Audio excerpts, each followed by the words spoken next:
حضرت ابو ہریرہ رضی اللہ تعالی عنہ سے روایت ہے، رسول اللہ صلی اللہ علیہ وسلم نے فرمایا، اللہ تعالی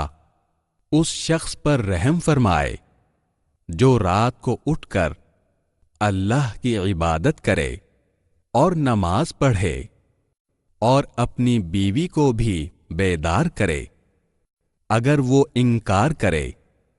تو اس کے منہ پر پانی کے چھینٹے مارے۔ اللہ تعالی اس عورت پر رحم فرمائے جو رات کو اٹھ کر عبادت کرے اور نماز پڑھے اور اپنے خاوند کو جگائے، اگر وہ انکار کرے تو اس کے منہ پر پانی کے چھینٹے مارے۔ اسے